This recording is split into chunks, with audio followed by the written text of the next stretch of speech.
Okay, guys, Adam Trigger here with a couple of SEC basketball games for Tuesday night. But first, head on over to my page at WagerTalk, wt.buzz/AT, right there on your screen. It is $5 Tuesday, and that means you can get my 4% top-rated college basketball play, normally priced $25, for just $5. And that's site-wide. So me and all the other handicappers on the site have a $5 play up for today. $5 Tuesday, WagerTalk Sports Memo. Take advantage of that as many times as you'd like. All right, we are talking SEC basketball. What is now, I think, the class of college basketball. SEC, they might still be a football conference, but they are certainly a college basketball conference. Every week, we've got matchups like the ones we're going to talk about here between Auburn and Mississippi State, a couple of ranked teams. It's every week. There's, I think, 3 of them tonight in the SEC where it's ranked opponent versus ranked opponent. And the big question you have to ask yourself here is, how much is Johni Broome worth to the number? That is literally the entire handicap of this game, in my opinion. I tend to think it's less than you think. And that's not because Johni Broome is not the best player in college basketball. I'm not going to argue with that. I think he's the best player on the best team. I had Auburn number 1 prior to the injury to Broome. But it's just his team is so good. Auburn has so many weapons that my instant look at this number being 7.5 is overreaction to him being out. I think, so it's a couple things I want to point out here. First, Johni Broome was already having a bad game against South Carolina. So I think you're going to have people look at that final score and say, Broome's out. Auburn's not the same team without him. And listen, there's a big difference losing a guy early in the second half in the middle of a game when you did not prepare to not have him, and then knowing he's going to be out and getting to put a game plan together to not have him. So I think that's a point that needs to be made. The other thing is, you could talk about him being out the second half, but Auburn outscored South Carolina 32-23 in the second half over the weekend on their way to a win. So, kind of clamp down on the defensive end, where I still think they're going to be very good tonight. And you got the Ewing theory, right? Star player theory. Broome out. Suddenly that might bring Auburn's defensive intensity up that much more, kind of like it did against South Carolina. Then there's then you've got the other thing of just the number here. Auburn minus 7.5. I mean, if Broome is healthy, this spread, what is it, 12? 11.5 or 12? That's kind of where my numbers have it. I don't know what the odds makers make it. Maybe they throw a 10.5, a half up, something like that. Certainly not 7.5. So you kind of have to ask yourselves, okay, Auburn comes in. Evan Maya has Auburn rated coming into this game number 1 offensively in the country. I agree with that.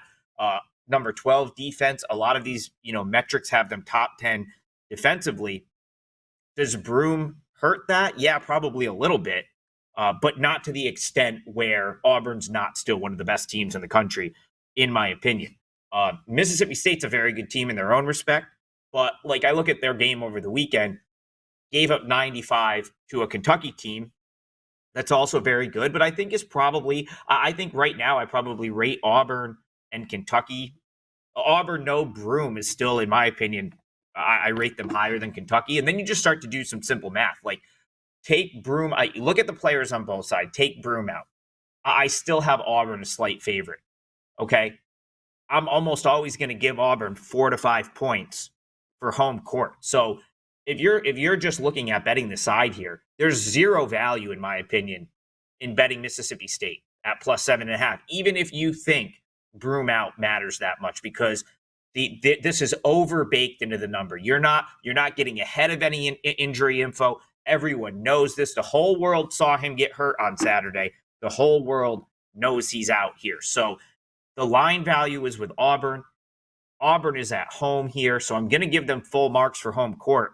And what I think happens here is Auburn bands together, another strong defensive effort. You got a fantastic head coach in Bruce Pearl, who's got so many weapons on this Auburn team that I think they're going to have a game plan for this game. And then it's just going to be about the guards. Auburn has guards that can score all day. I like Auburn here. I think they still find a way to win this game by double digits. The Broome injury, if he's out long enough, will hurt Auburn down the road, without a doubt. You can't lose a guy like that for a long period of time and be the same team. In this game, in this matchup, in this spot, I think Auburn's going to be fine. And I think you're getting a little bit of line value because he's out. So Auburn -7.5 is who I like in Auburn, Mississippi State tonight. Let's slide over to another huge SEC battle. That is going to be Alabama. So basically the inverse, I suppose. We've got the other Alabama school playing the other Mississippi school here. It's Alabama. It's Ole Miss going to Tuscaloosa to face off with Alabama. And right off the bat, my number likes Ole Miss. That's not at all surprising to me. My numbers have sort of my numbers have liked an Alabama fade for a while now. I don't know if that's because that North Dakota game exists out there, but Alabama's actually covered every game since that North Dakota game. So yes, they gave up 90 points to an average team from the Summit, but you know what? They've covered, I think, 5 straight since. And I think that's got them a little bit inflated on the number here, being at 11.5. Now, can Alabama easily cover that at home? Probably. They've done it a million times. But I see some paths to Ole Miss covering this number. So Alabama, number one points per game in the country, 91.1 points per game. A lot of that comes from their shot volume. So if they're going to cover, it's going to be probably having a big edge on the offensive glass and rebounding the basketball. This is an all Alabama team that's only 260th nationally in 3-point shooting percentage, but they're third nationally in rebounds, and they clean up all their misses, and it's just an onslaught, which Ole Miss could, that could be an issue. Ole Miss rebounding numbers are not great, in my opinion, but it's going to be more of an issue if Alabama's just able to get up and down in transition and get, because that's where Alabama's going to get to the rim, in transition and then putting back rebounds. I think if Ole Miss, who plays a tempo outside the top 200 nationally, can slow this down a little bit, I think they have a chance to hang in this game. They have a very good defense, specifically defend the perimeter extremely well. So if you can beat Alabama down the floor and just get them to run a little offense, Nate Oates, it's probably going to be a 3-point shot. And that's what Ole Miss does well. Ole Miss defends the perimeter and contests the 3-point shot considerably well. I think it's going to be, rebounds off of a missed three out of some half-court offense are a little bit more random. So there's just a little bit more of an element of luck, in my opinion, when it comes to those long rebounds off of a shot, like a 3-point shot.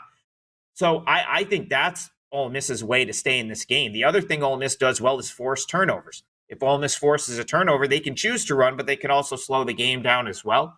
And they don't turn the ball over, which is huge. You're playing Alabama. You cannot turn the ball over. Ole Miss, 8th in the country, fewest turnovers. So there's things I like about this matchup for Ole Miss that I think makes sense taking the 11.5. As far as Ole Miss is concerned, you got a veteran team. They're one of the oldest teams in the country. They have quality players like Sean Padula, Jalen Murray, Merle Davis. Those are guys that can all score. So you look at a game like the game over the weekend, Alabama gives up 88 points to Texas A&M.